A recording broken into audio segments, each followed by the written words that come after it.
لله نحمده ونستعينه ونستغفره ونعوذ بالله من شرور أنفسنا ومن سيئات أعمالنا من يهده الله فلا مضل له ومن يضلله فلا هادي له ونشهد أن لا إله إلا الله وحده لا شريك له وأشهد أن سيدنا وحبيبنا ومولانا محمدا عبد الله ورسوله الذي أرسله بالحق بشيرا ونذيرا وداعيا إلى الله بإذنه وسراجا منيرا فقد قال الله تعالى في كلامه المجيد وفي قرآنه الحميد أعوذ بالله من الشيطان الرجيم بسم الله الرحمن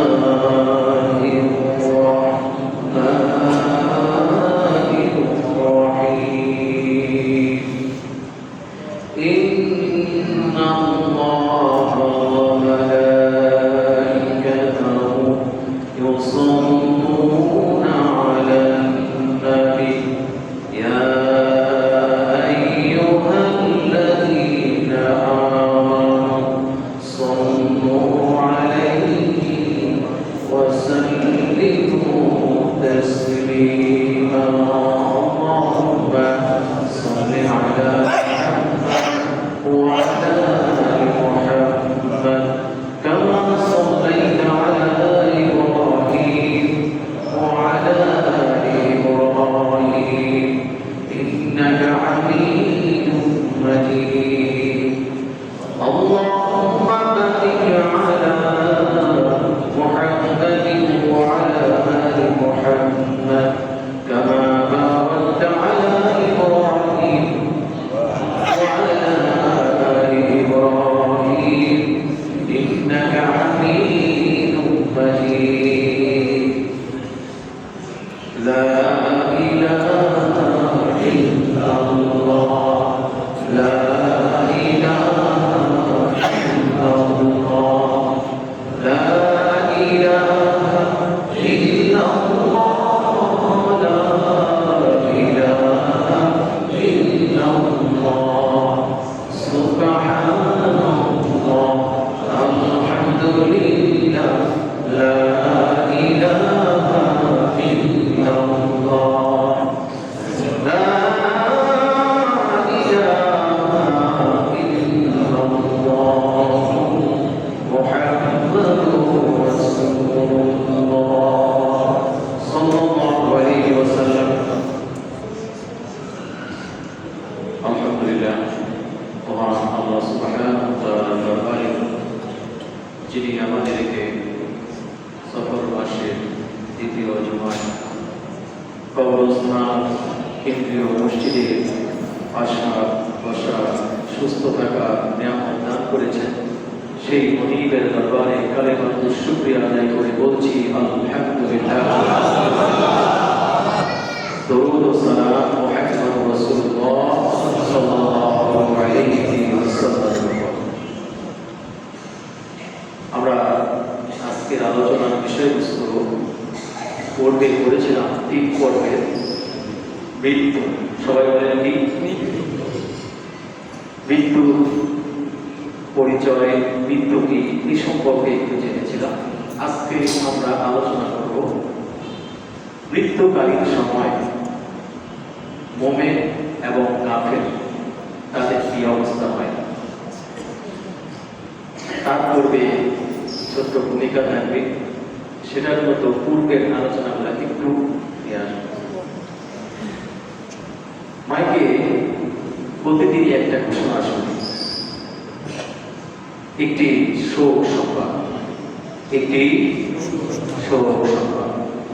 অত এতটার সময় অমুকের পিতা, অমুকের মাতা, অমুকের স্ত্রী, অমুকের স্বামী, ভাই, দাদা, নানা, নানি ইন্তেকাল করিয়াছে। ইন্না লিল্লাহি ওয়া ইন্না ইলাইহি রাজিউন। এই যে কথাটা বলি, কি বলি? ইন্না লিল্লাহি, নিশ্চয়ই আমরা আল্লাহর জন্য। কার জন্য? আল্লাহর জন্য। সবাই বলে আল্লাহর জন্য। আমরা আল্লাহর জন্য যদি হই, আমাদের ব্যক্তি জীবন থেকে শুরু করে পরিবার, সমাজ, রাষ্ট্রে সব জায়গায় আমাদের কাজগুলা কি আল্লাহর জন্য হয় না? বুঝলেন? আমরা সারাদিনে যত কাজ করি, প্রায় জন্ম থেকে নিয়ে মৃত্যু পর্যন্ত কতটুকু সময় আল্লাহর জন্য আর কতটুকু সময় আমাদের পরিবার, আমাদের টাকা পয়সা এইগুলির জন্য? কোনটা বেশি হয়? একটু জোরে বলে। খুতবা মানে তো ধাক্কা দেওয়া, বুঝাই দেওয়া যে আমরা যে বলি কথাটা, এই কথাটা আসলে কি বলি? ইন্না লিল্লাহ, নিশ্চয়ই আমরা সবাই একটু জোরে বলে আল্লাহর জন্য। তাহলে আমাদের উঠা বসা, চলা ফেরা, কাজ কর্ম, আমাদের আইন আদালত, বিচার বিভাগ, আমাদের পরিবার, বিয়ের সাথে আমানতদারি কার সন্তুষ্টির জন্য করতে হবে? যদি আল্লাহর জন্য হয়, তাহলে আমার সবটাই হবে কাজকর্ম কার জন্য? আল্লাহর জন্য। কিন্তু আল্লাহর জন্য ওয়া ইন্না ইলাইহি রাজিউন, আমাদেরকে তার কাছে ফিরে যেতে হবে। কার কাছে ফিরে যেতে হবে? এই বিচার এই আমরা যে ফিরে যাব, কি নিয়ে যাব?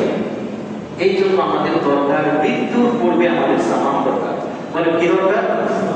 দুনিয়াতে বেঁচে থাকার জন্য, টিকে থাকার জন্য যেমন আমাদের প্রয়োজনীয় খাদ্য, আমাদের বাসস্থান, আমাদের বিভিন্ন জিনিস লাগে, তেমনই আপনি যে পরবর্তীকালে যেই ঠিকানার কোনো মৃত্যু নাই, ওই ঠিকানায় যে আপনি যাবেন, সেখানে যে আপনি থাকার জন্য আপনার কি কিছু পাত্রও লাগবে না ভাই? লাগবে না ভাই? এখন আপনি চিন্তা ভাবনা করে দেখেন, আপনার পরকালের জন্য পাত্রটুকু আপনার কতটুকু, আর দুনিয়াতে থাকার জন্য পাত্র কতটুকু? ঠিক কিনা ভাই? আমরা মৃত্যুকে ভয় পাই না?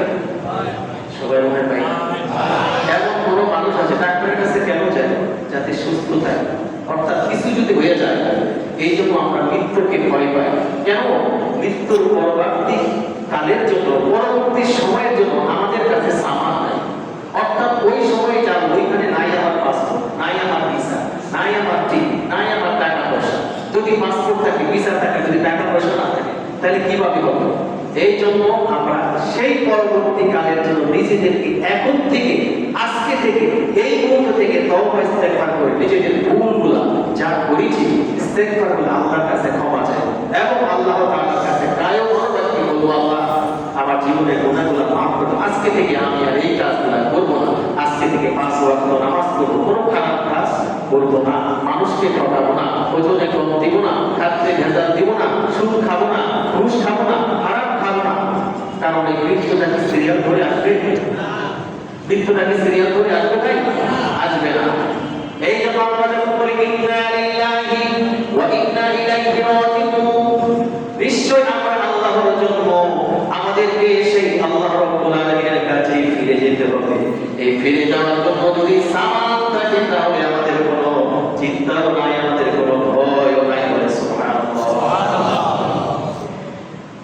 আল্লাহ রাব্বুল আলামিন বলেছেন, ইয়া আইয়ুহাল্লাযীনা আমানু তাকুল্লাহ হাক্কা তুকাতিহি ওয়া লা তামুতুন্না ইল্লা ওয়া আনতুম মুসলিমুন।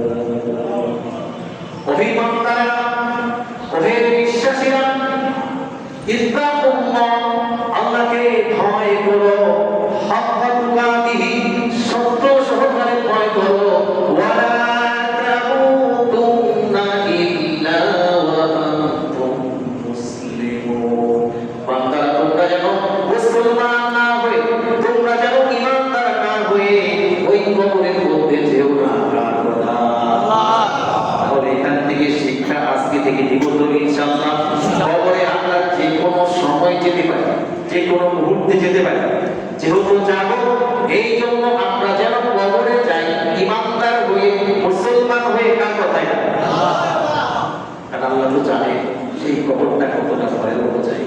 এর পরবর্তী জায়গা কতটা ভয়াবহ জায়গা, এর পরবর্তী জায়গা কতটা ভয়াবহ, এই প্রত্যেকটা কদম আপনাদের সামনে এগোবো।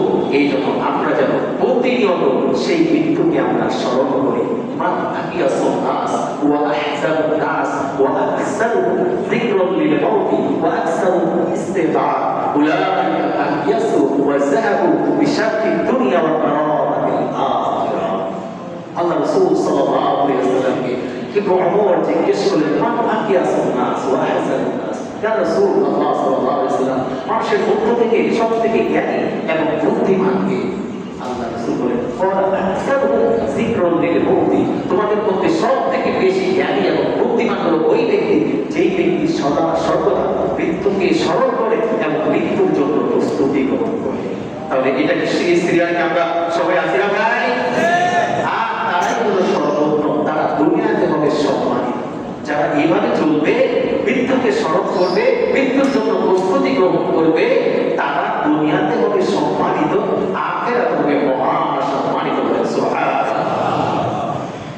এই জন্য আল্লাহ রাব্বুল আলামিন বলেছেন, তোমরা যেন কবরের মধ্যে যেমন ঈমানদার না হয়ে মুসলমান না হয়ে যেন কবরে যেতে বান্দা।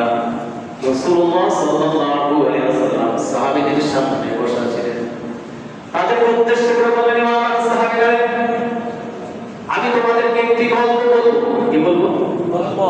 কাকে বলবো? সাহাবী রাদিয়াল্লাহু তাআলা আনহু আজমাইন বলবেন।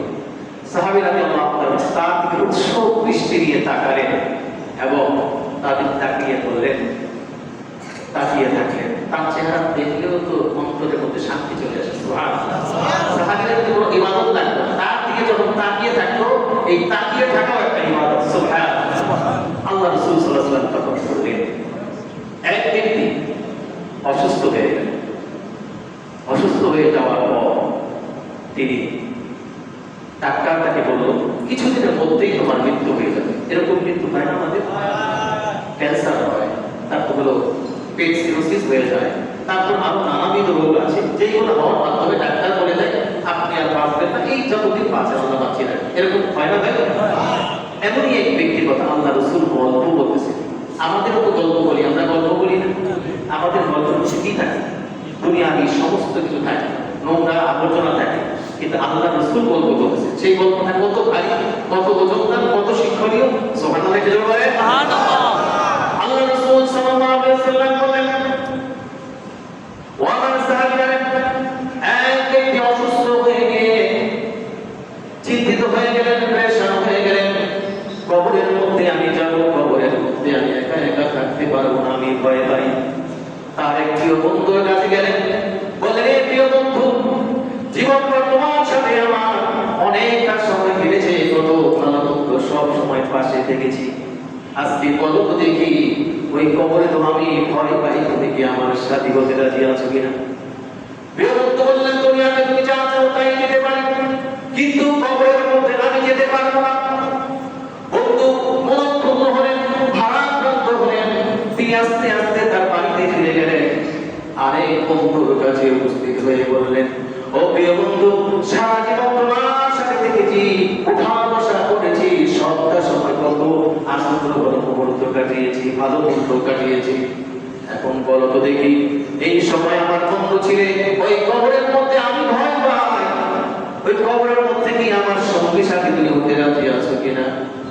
তখন বলল, না না বন্ধু, তোমার দুনিয়াতে যা চাও তাই দিব, এমনকি তোমার যদি মৃত্যু হয়ে যায়, তখন তোমার কবর যাবতীয় যা কিছু প্রয়োজন সবটাই আমি তোমার জন্য করতে রাজি আছি, কিন্তু ওই অন্ধকার কবরে আমি তোমার সাথে যেতে পারবো না। বন্ধু ভারাক্রান্ত, মনোক্ষুণ্ণ হলেন, বেদনাবিধুর হলেন, চিন্তিত হয়ে তিনি আরেক বন্ধুর কাছে উপস্থিত হয়ে গেলেন।